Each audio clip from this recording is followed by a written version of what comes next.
Hi everyone, good evening. My name is Mary Ozuruonye Agholor. It's evening here in Nigeria, though it's exactly 7 p.m. here in Nigeria. And I say good morning to you if you're in the morning where you are, or good afternoon, or evening, or night, wherever.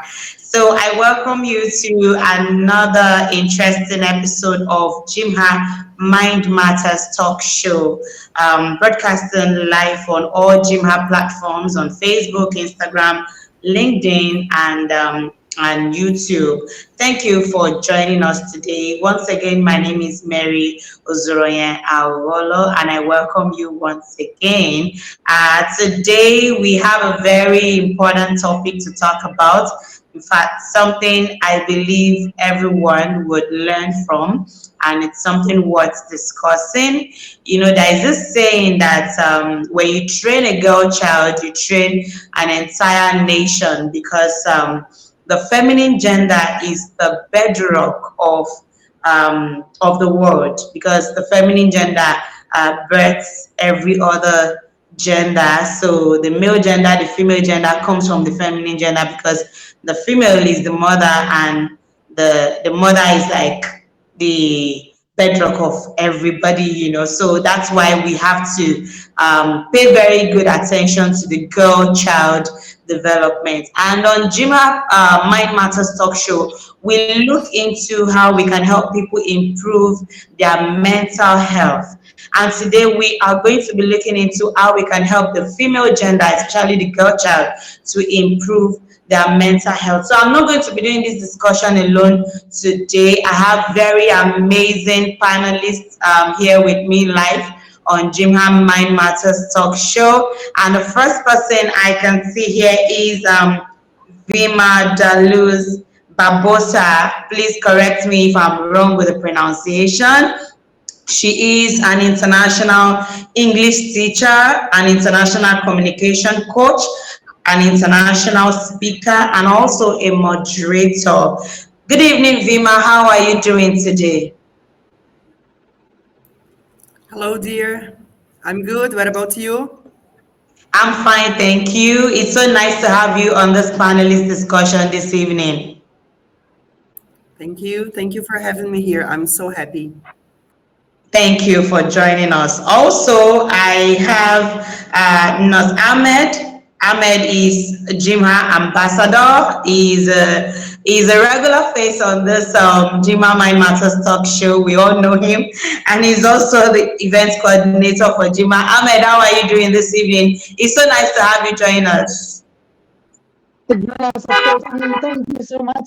Hello, everyone, and welcome. And I'm really glad to be here. And I'm really excited to see the common face of my sister, Vilma Di Barbosa, and of course, the other panelists of today. Thank you so much. Thank you very much, Ahmed, for joining us this evening. And lastly, on the panel discussion tonight, I have Melvin Prodan Faza. Sorry, I can't pronounce that well, but please forgive me. She is an author and also a global speaker, an international speaker. So we have two international speakers here on this panel discussion this evening. Like seriously, it's steaming hot already. How are you doing? Good evening. Welcome to the show. Good evening. I'm doing great. Thank you very much for having me, especially on this important topic to reflect on. So thank you very much, and greetings to all the beautiful panelists. Thank you. Thank you for joining us on the show. It's so nice to have you. So tonight we'll be talking about ways to promote mental health in teenage girls, in the girl child. So we are looking more into the girl child this evening, because we believe that if we can help the girl child, then that will give us a pointer to helping the boy child too. In fact, it will give us a higher leverage to help all teenagers, both boys and girls. So let us look at how we can help the girl child promote mental health. So first, I would like us to analyze the problem. what are some of the mental health challenges you believe teenage girls experience in this century? What are some of the mental health challenges you believe teenage girls actually go through in our world today? I would like to start with you, Vima Barbosa. Thank you, dear. Thank you. Well, I was talking about it with my teenage students. Today I am in class with my students, and then I was talking with them about it before, and then collecting their ideas and their answers, because this is something really important for them, and then listen to them. What are their ideas is very important. And then they told me lots of things about it, and then they told me that when they see that one of their friends are not okay, then they try talking with them, and they encourage them to do things that they like, talk with someone that they feel comfortable with. And then I was asking them, well, how do you think we adults can help you? And then they were saying, well, one of the ways is listening to us when we have some problems. And some of them suggested that sometimes when you have a problem and you can't solve talking with someone, you should go to the doctor and try sleeping better and going to the gym. So doing the activities that you like would help you to have good mental health. Yes, very well said. So, Ahmed, I would like you to mention some of the problems, some of the mental health problems you believe teenage girls actually experience in our world today. Thank you so much. Yes, of course, I would like to mention that some very common problems that teenage girls have been facing during the current situation. And if I'm going to backward, that after post-COVID time, we have been experiencing for the Asian perspective, the most of the teenage girls actually directly or indirectly, forcefully or unforcefully, they actually got married, and they actually started their marriage lives at a very early age for the impact of the COVID. Anyway, for the very common problem, if I consider the number one, that is appearance, because right now teenage girls very consider their appearance, and someone bullying the appearance, you like sweetie, like that, and some other things. So the appearance is like another most common problem. Number two, you have considered that is education, because the education, someone actually also this is a bullying part, as well as some other neglecting one another, that you are studying this way and our education like this way. These are another problem. And third one that I'm focusing is dating. A lot of dating apps, third-party apps, and some other stranger apps, and that actually teenage girls fall into and spend their very little time and their emotions on the dating app, and that's really very frustrating current situation. If I consider another one, definitely I have shared that is bullying.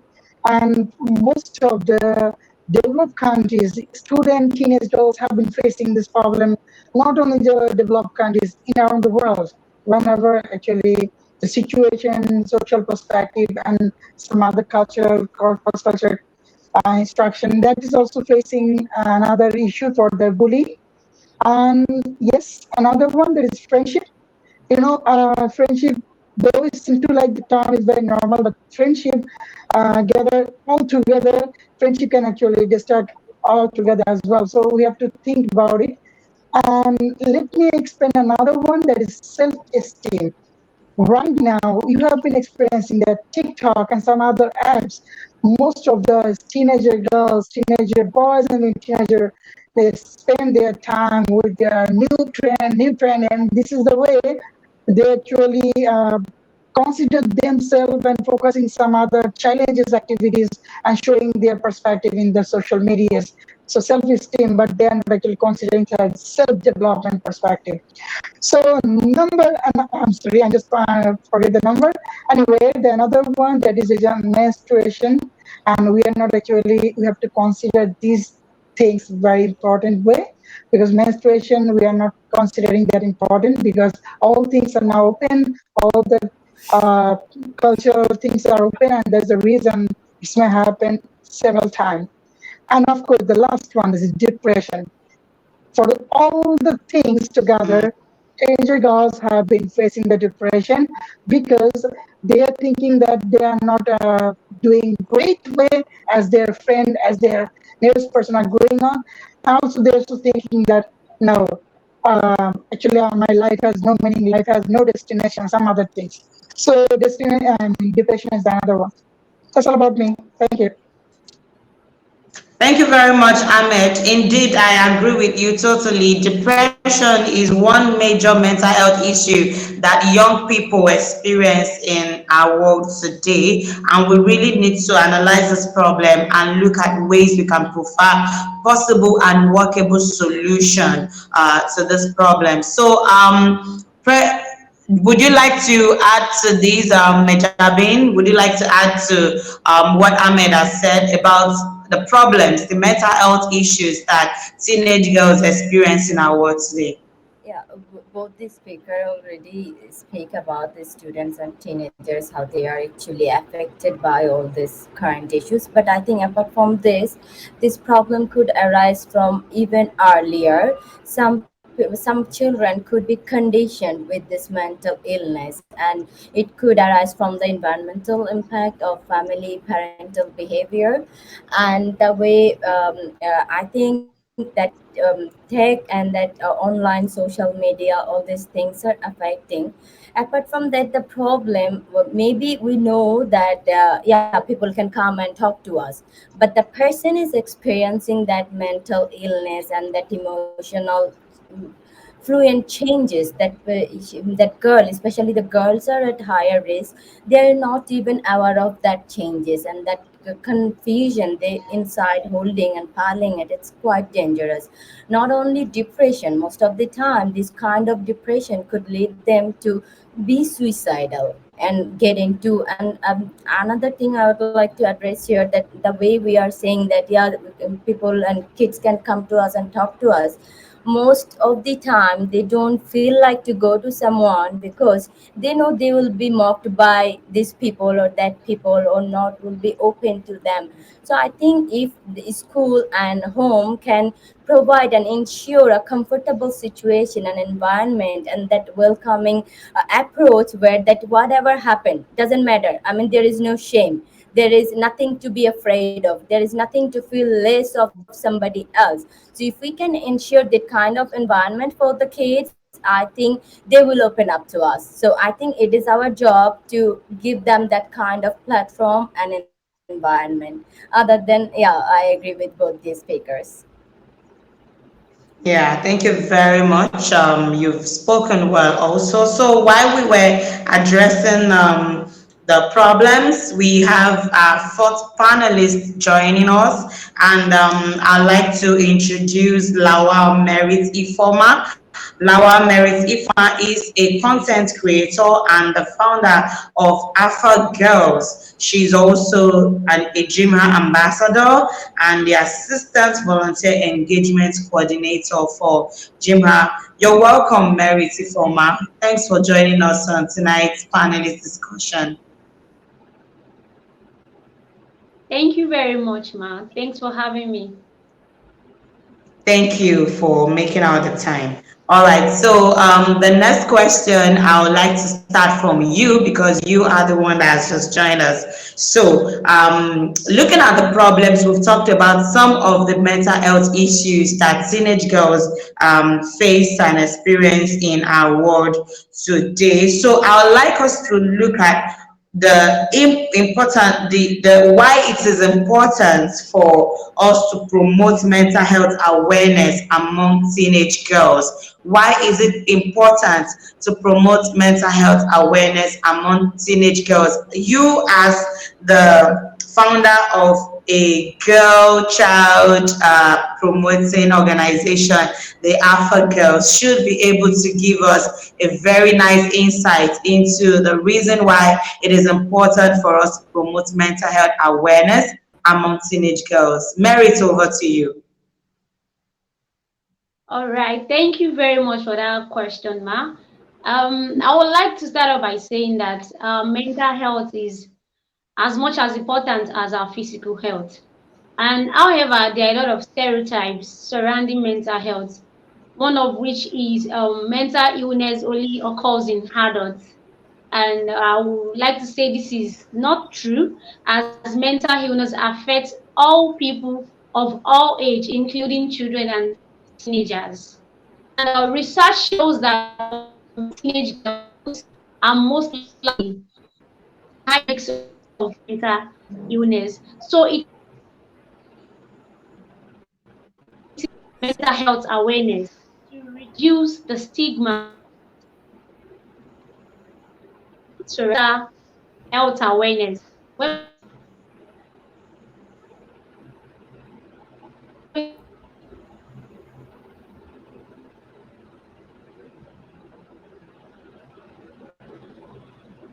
Okay, want to so seek for help, help them want to seek for help. Once they know that mental illness is a common problem among everybody, they tend to like open up and it helps them to seek for help. And thirdly, why it's important that we promote mental health is it helps them to gain coping skills. When they know about mental health, when they know about the signs and symptoms, them to, like to say one of the most important reason why we need to promote mental health awareness in teenage girls is that it tends to help them to reduce risks of practicing self-harm or substance use, and also it helps them to reduce the risks of taking or partaking in sexual activities that might be risky to their health. Thank you, ma. thank you very much, Merit.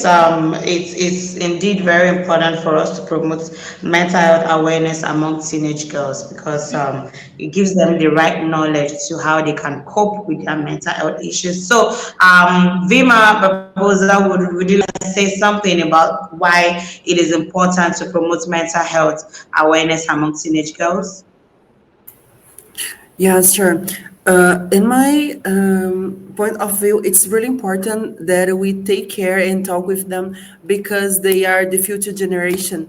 They will be the adult ones very soon, and then they will be the ones that will be mothers. They will be the ones taking care of companies, and they will be the future teachers. And if we don't take care of their health now, if we don't take care of them now while they are teenagers in the future, then they will have um, bigger problems, and then the future will be more difficult. So here in my town, we are planning for this month a project called Educating for the Future, where we're going to work with the girls in the community. And on this project, we're going to have them 4 sessions where we'll be talking with them about the importance of studying, the importance of having a good job in the future and taking care of their future. Because here in our community, unfortunately, most girls, they are getting married so early. They are getting pregnant so early because they stop studying. And we know that when they stop studying, they don't have perspective for the future. So they get married so early, they have children so early, and then they kind of stop their lives because they don't believe in themselves. And then the idea for the project is to talk with the girls while they are 10, 11 years old, pretty early, empowering them, trying to convince them the importance of studying, the importance of um, being aware of the difficulties that being an early parent could be. And we know that when mainly girls, when they study, when they have opportunity to study, they don't have children so early, and then they go to universities, they have better careers, and then this way we are also preventing abuses. We are also preventing that they are spanked at home by their spouses. And then if we educate our generation now, if you convince them that studying is the best way to have a better future, we will be preventing lots of problems. And so it's very, very important that we talk with them, but talk with them in an easy way. I mean, in a way as a friend, as their friend. Because if we are in front of them as adults, trying to make them do things, they will be blocked to receive our information. So we have to try and be their friends, and then this way they will trust us, and then it will be easier to convince them that studying is the best way to have a better future.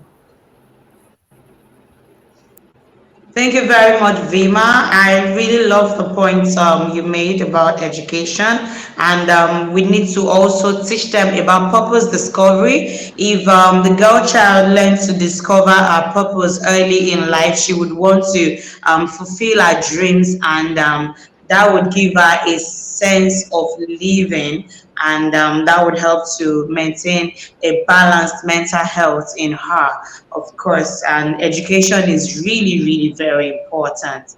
Ahmed, I would like you to say something about what Vima mentioned about the girl child getting married early, having children early, and then they stop schooling, and this affects their mental health. I would like you to say something about that from the male perspective, because you are the only male gender we have on this panel discussion. So I would like you to say something about this issue of girl child getting married early. Of course, they're not marrying themselves, they marry the male gender.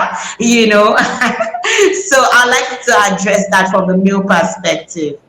Yeah, good one. Certainly. Thank you so much for giving it a go. I just want to add that, of course, I am really strongly against for this kind of early marriage, but at the same time, why actually this happened? We have to consider the reason. In the social, in Asia's perspective, some other countries like Bangladesh, India, some other parts of the African nation, actually, most of the rural people, they've been facing some financial crisis.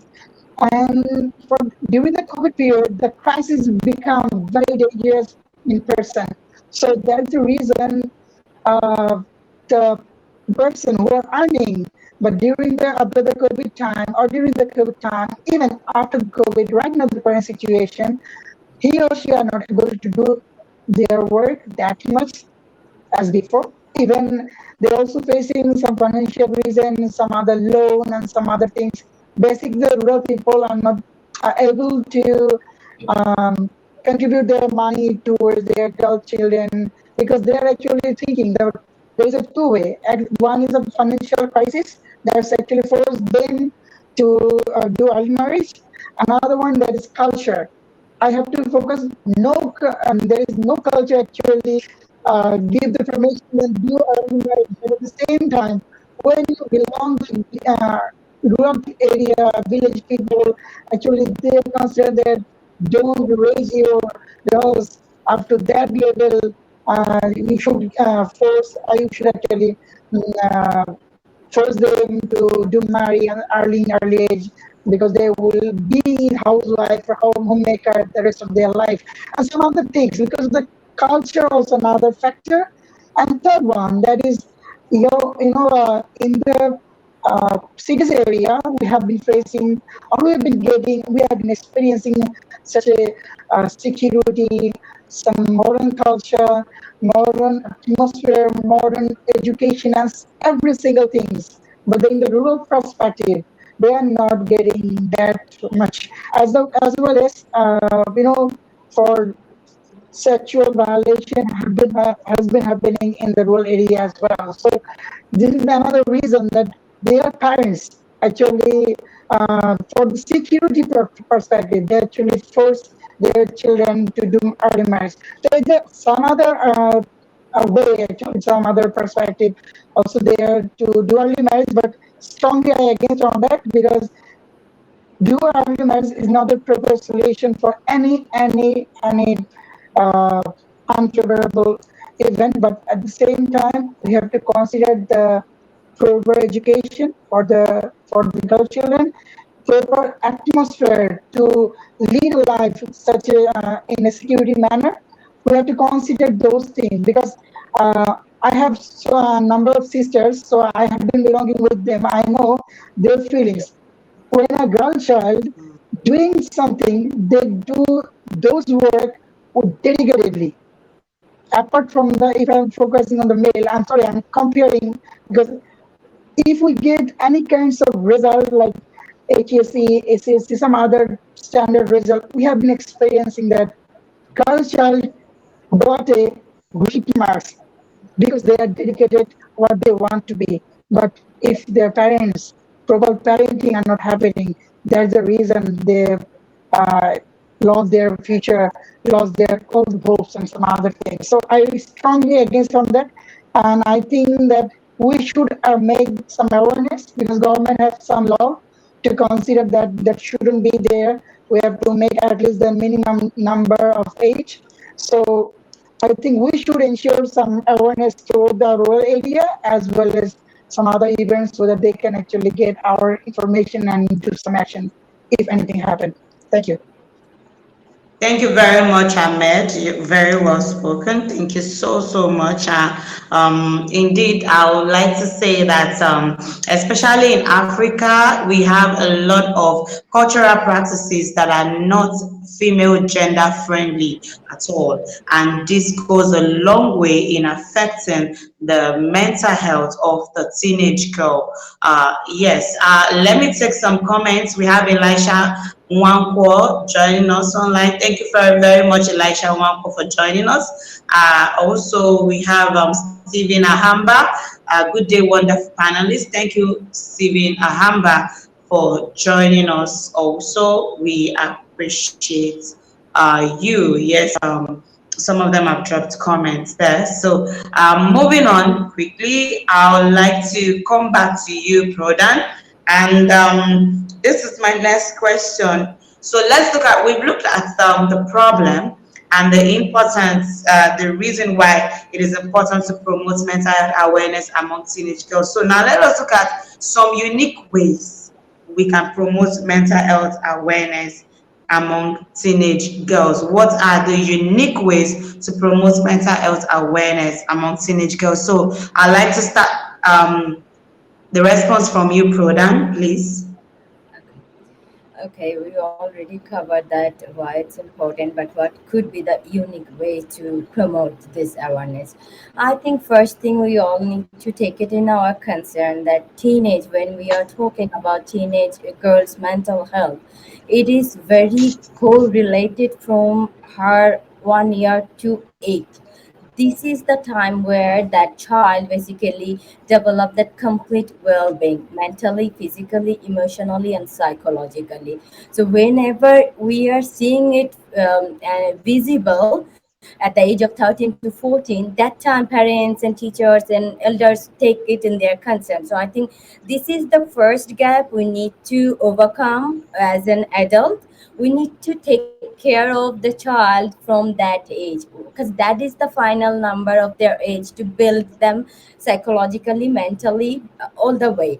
So till 8 we need to look after the kids mentally, emotionally, with affection, support, all kind of intelligence, so that they can flourish, they can develop to organize all these things by their own, because they started learning from 6 months to 1 year. By you will see how kids pick things so quickly, so they're a very quick learner.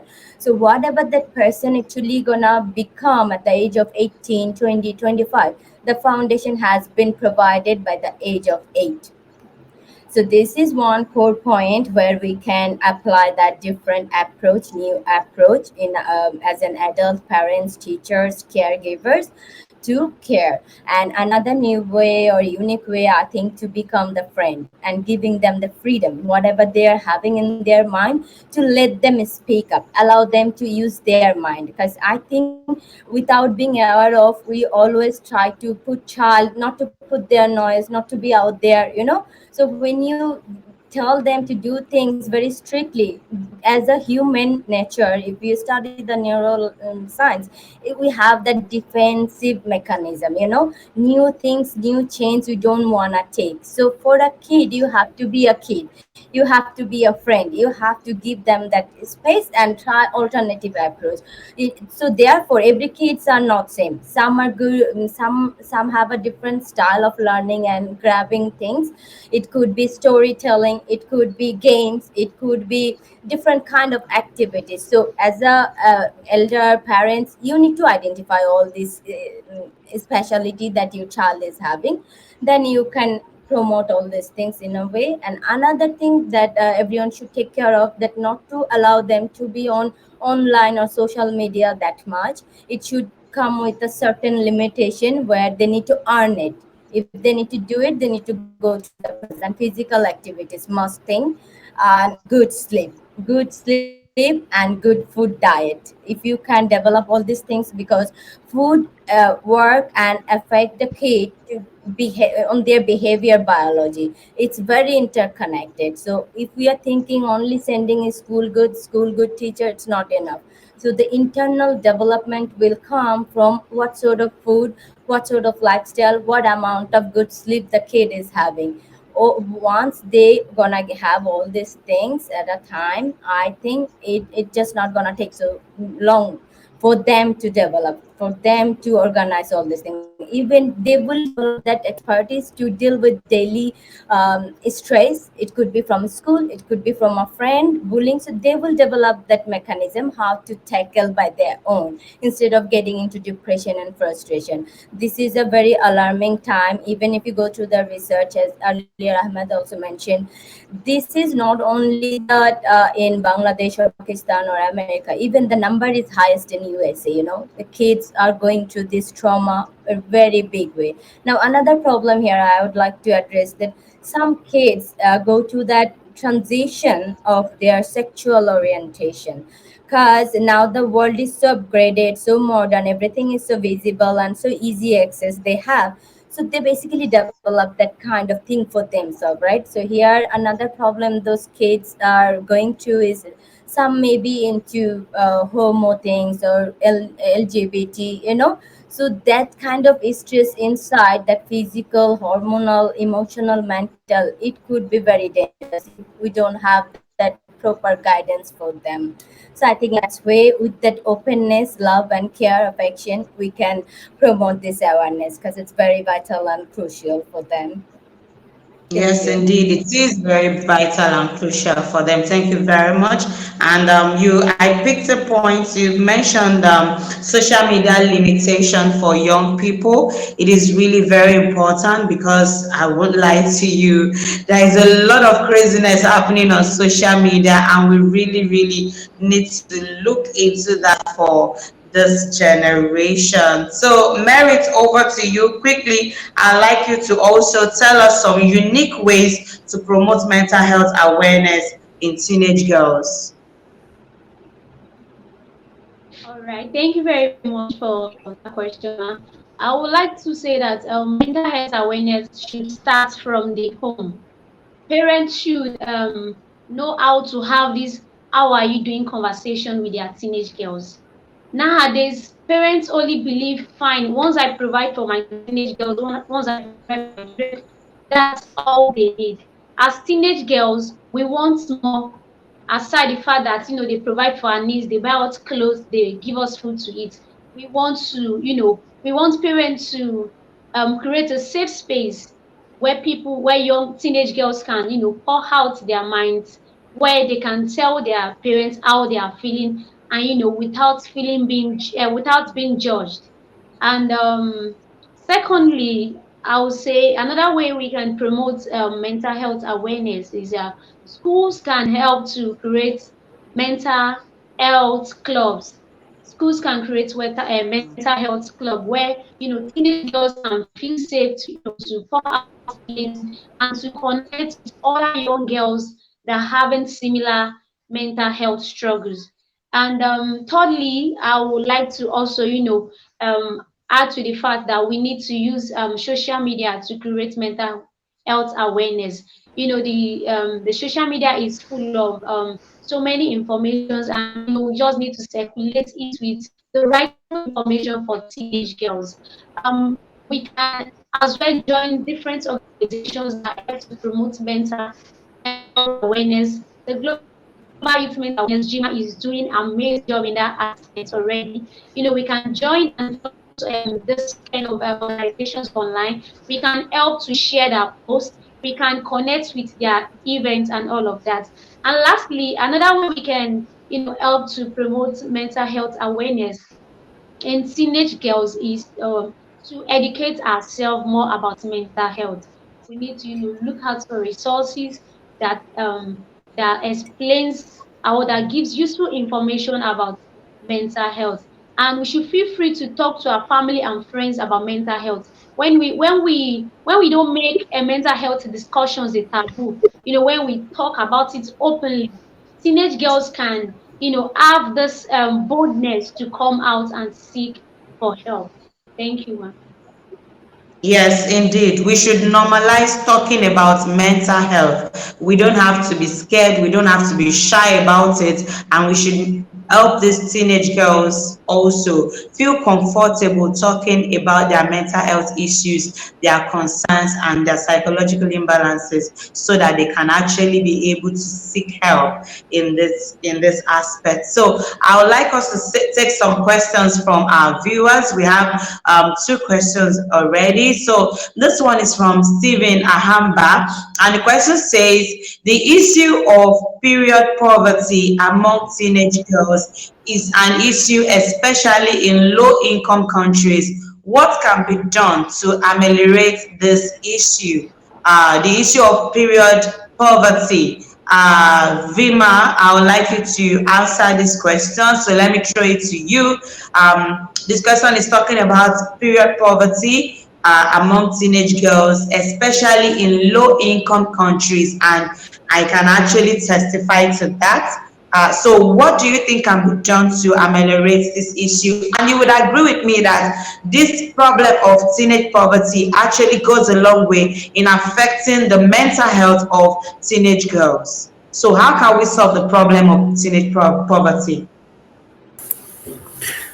Yeah, as I was saying before, the idea of having projects in the communities is something that can help a lot because when you encourage them to study, it doesn't matter if they have money or not. And the idea of our project is to work with girls from poor communities and motivating them to study because here in Brazil, we have public schools and we can also go to university and pay low fees, or we can go to university with scholarships. But lots of teenagers, they don't know about that. And then the idea of working with projects in the communities, empowering them to study, is going there and telling them that yes, they can go to university and they can go to some.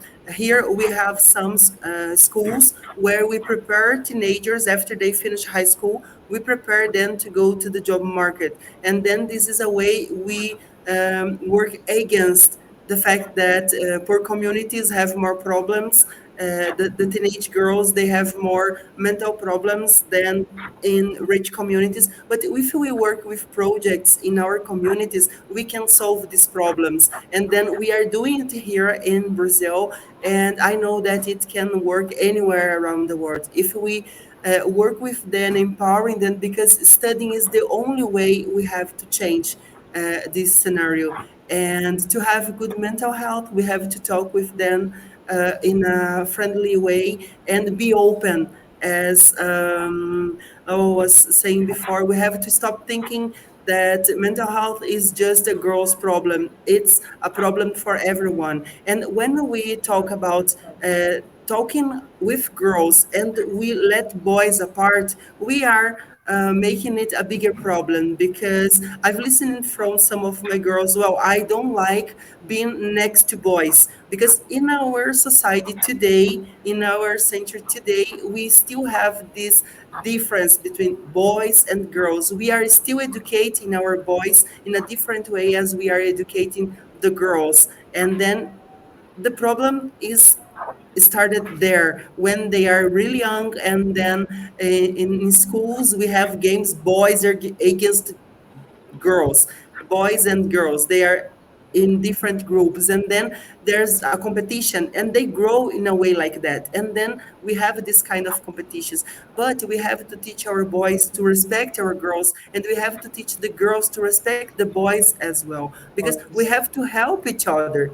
when we go to the job market, we are there, boys, women, and men working together. We have to collaborate.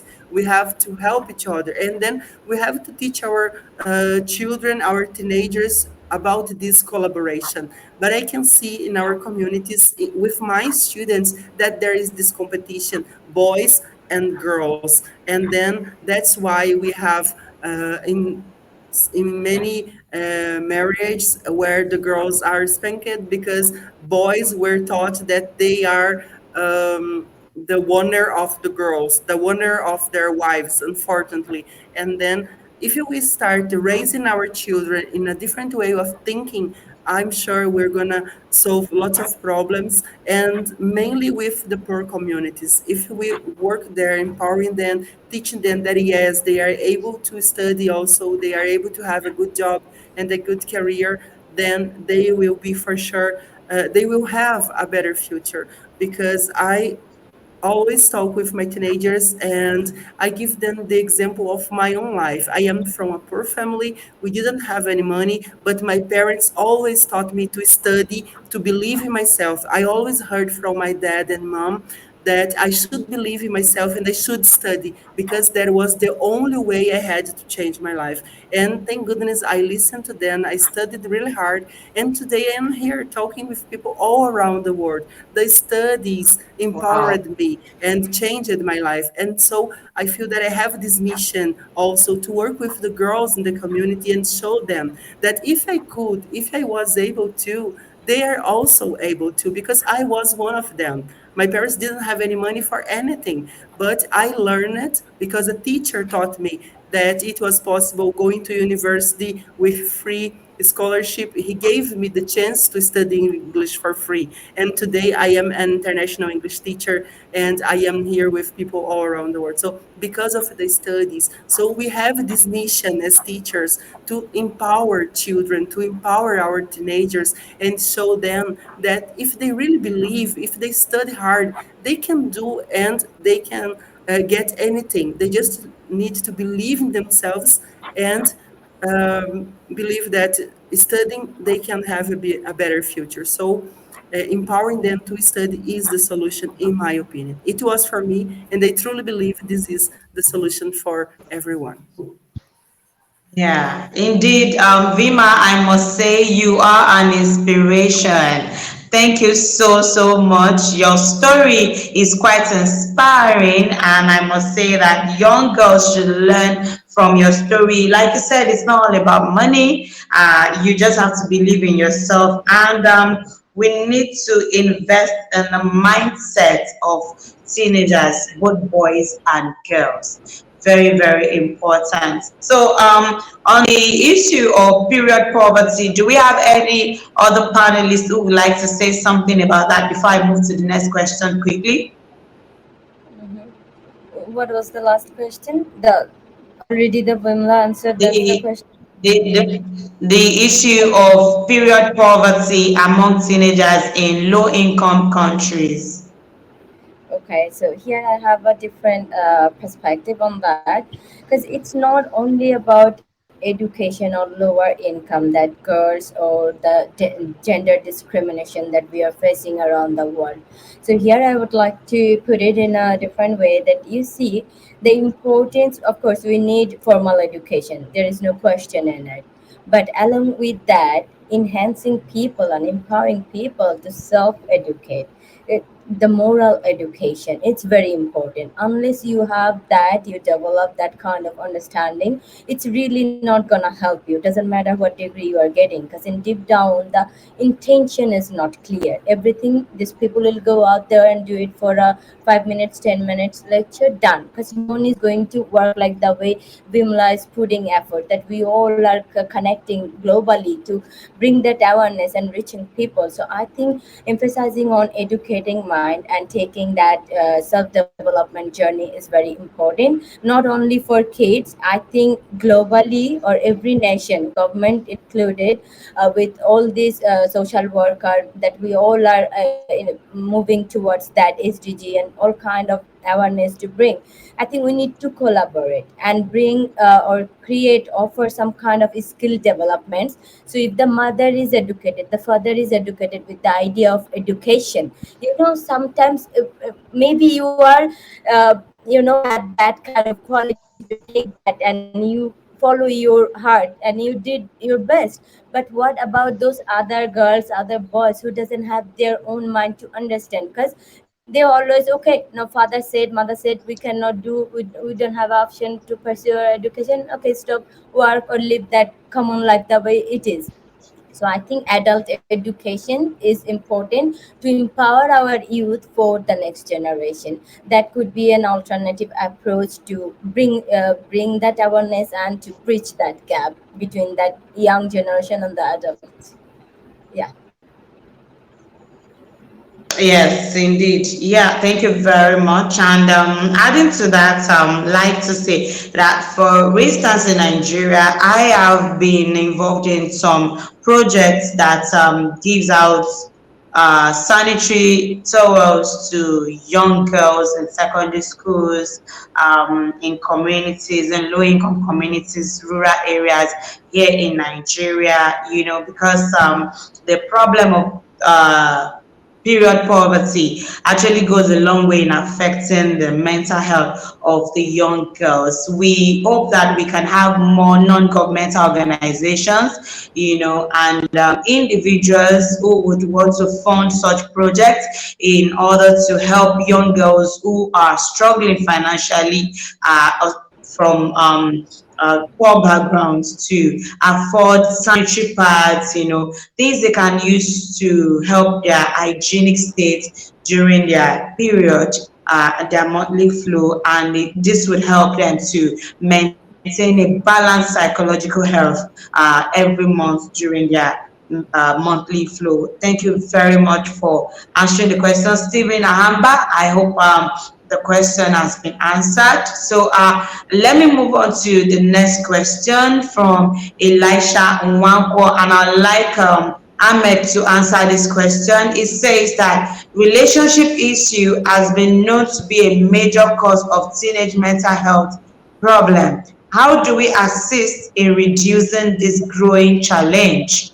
Relationship issue has been known to be a major cause of teenage mental health problem. How do we assist in reducing this growing challenge? Ambassador Ahmed, over to you. Thank you so much. All right, I have already shared and actually flag out these issues, and we have to really, really consider, because for the open culture, for the excess of internet or excess of stranger app, dating app, or some other things, actually, these are the root cause. Root the way we consider that, because this is a great way, and the main problem is we can't control our teenager from them. Even can stop them to do that as well. But of course, you can, because we are not actually doing and getting the proper parenting system. Because before before in my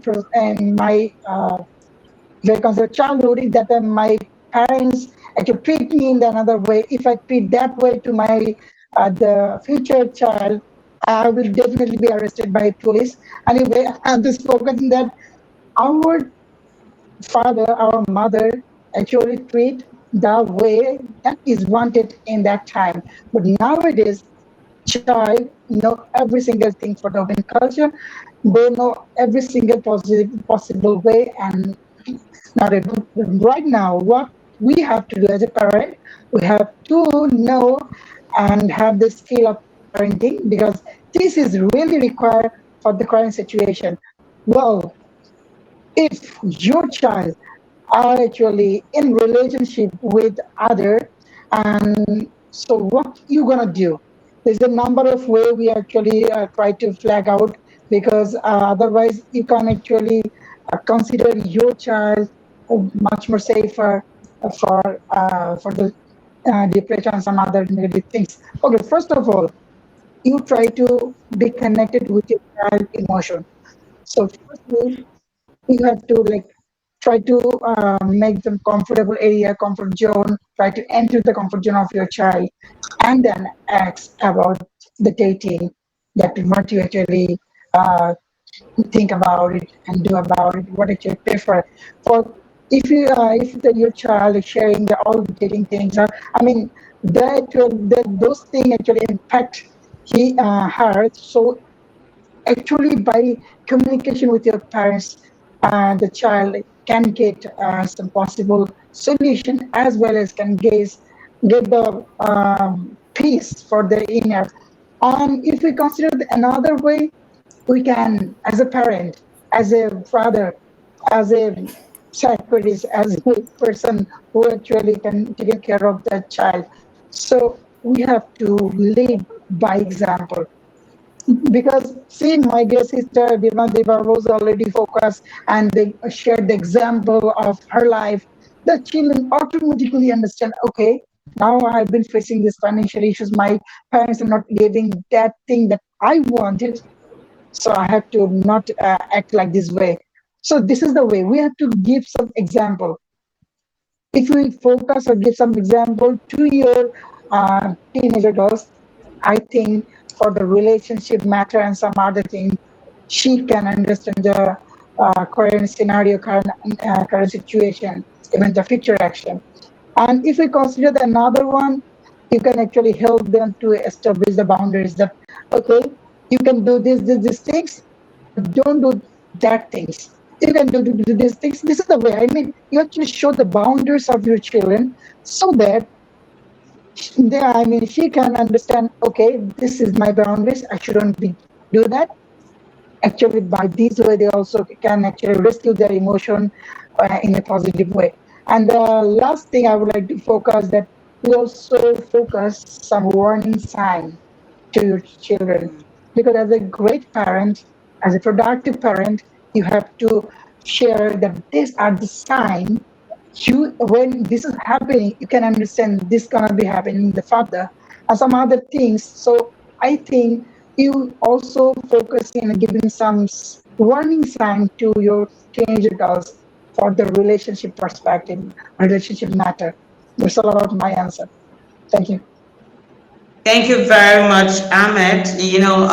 For teenagers, they sometimes they believe they are in love at such a very tender age, and then at the end of the day, they get their heart broken, and the psychological imbalance comes in for them, and they need help. So we really need to guide them through these things and help them to understand how relationship really works, and make them understand that there is time for everything. There is a stage in life where you concentrate on some more important aspect of your life than just going into wanting to go into relationship at such a tender age. And I hope that we can be able to help this generation. Do we have any other panelists who would like to say something about relationship issues among young people?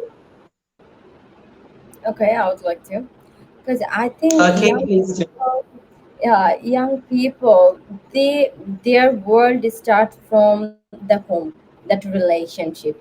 If they cannot count on the brother, sister, uncle, aunt, grandfather, and parents mostly, then the relationship they build with the teacher. So I think this close environment, the relationship building is very important. Without building that relationship, they cannot communicate. As we are saying that at the age of 13 and 14, you come to us with your mental problem, illness. That sounds so funny. How could you even hope for that to come to us? We are not giving them that kind of privilege, that affections, that care, that assurity. So we have to have at least 4 to 5 people in their life during that age, so that they know it is my sure shot. These are the people in my life, no matter what I can turn into. So that is, I think, the parents and family and teachers job. So every teacher, if they just go and give the lecture and the homework and done, it's not gonna work, right? After parents doesn't know how they are doing at the class with the homework, if the teacher is not concerned, if the teacher is not pouring his or her affection to understand the kid.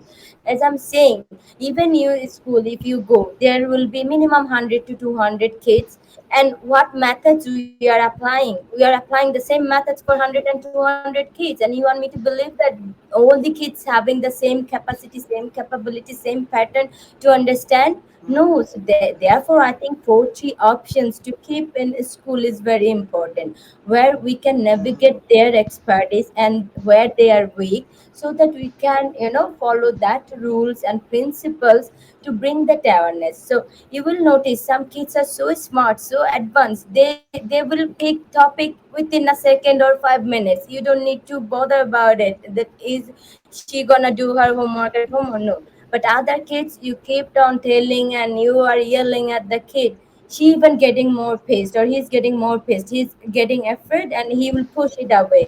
So that push inside, when they already develop, it's very difficult to fight after that. So I think groundwork is very important, and without relation communication, there is no communication. We don't know each other, but we Mm. know the skill how we should communicate, how we should reach one another. There is love, there is respect, there is faith, right? So that's the kind of relationship we need to taught them how to build and how to have it. Ensuring that relationship is important. Yeah, encouraging healthy relationship Right. communication is really, really very important. Thank you very much, brother.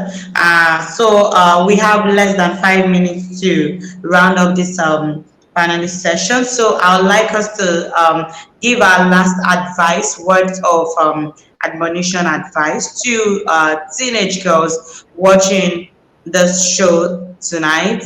What would you like to say to teenage girls out there in just few words? Your last word of advice. So let me start with you, Vima.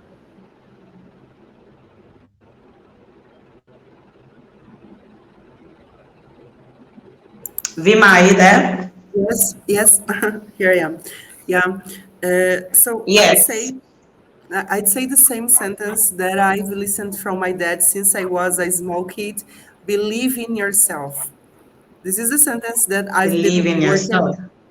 that I've been working with my students, adults and teenagers and kids, because this is the most important thing. If you believe in yourself, you can achieve anything. No one can stop you. It doesn't matter if you are from a rich family, a poor family, if you are facing problems or not. If you believe that you are able to, you can do that. So believe that you are able to, and you will be able to. If you believe, you can go where no one has gone before. Just believe and work hard that you will get anything that you want to. Thank you very much, Vima. That's so powerful. Believe in yourself. If you can believe it, you can achieve it. Thank you so much. Ahmed, over to you quickly. What's your last word of advice for young people All watching right. us right now? Yes, of course. As a youth activist, I would like to give advice that is invest in yourself. Invest in yourself Invest in with some productive action. Apart from your study, do some voluntary action for the humanity and do some learning for your mobility. Thank you. Thank you very much. Yes, invest in yourself. Very important, especially in your mindset. Invest in your mindset. Yeah, it is important to invest in oneself. Thank you so much, Ambassador Ahmed. We appreciate you. All right, so over to you, Pradhan. What is your last word of advice for young people watching us tonight? Okay, which is very important. First thing for all the young teenage girls and all the young people, that learn to love yourself, talk to yourself, and care yourself. Hmm. You wish someone else to do for you. So instead of depending on somebody else to love and care, believe, to have that belief and faith for yourself, first you start giving into yourself. That is the first thing. If we can feed that thought in their mind, I think rest will fall into place. So love yourself. Yes, self-love is key. Exactly. Self-love. Very, very important. You cannot expect other people to love you when you don't love yourself. So it starts from self-love and self-acceptance that would determine how others would treat you. Thank you so much, Prodan, for that very powerful nugget. So, Ambassador Merit, what's it from your own hand? All right, thank you very much, man. To all teenage girls out there watching, to all young people, to everybody all over the world, my final word to you tonight is you are not alone. You are not alone. GYMHA loves you and turn to GYMHA for help today. Thank you. You are not alone. GYMHA loves you, of course. And that is on that note, we'll be rounding up tonight's section of GYMHA Mind Matters Talk Show. Thank you so much for joining us. Thank you, Vima. Thank you, Ahmed. Thank you, Prodan. Thank you, Merit. Thank you so much for joining us. And also to our viewers, some who dropped in comments and questions. Stephen Ahamba, thank you so much. Thank you, Elisha Wankwo, for participating actively in tonight's edition of GYMHA Mind Matters. Don't forget that you need to believe in yourself, invest in yourself, love yourself, and of course, you need to keep living life to the fullest because GYMHA loves you. We love you. So please follow all our social media platforms at GYMHA Australia. We are always going to be here to listen to you if you need to talk to us. Thank you so much. So till we meet again for another interesting episode of GYMHA Mind Matters Talk Show, my name remains Mary Ozuruonye Agholor. Bye for now.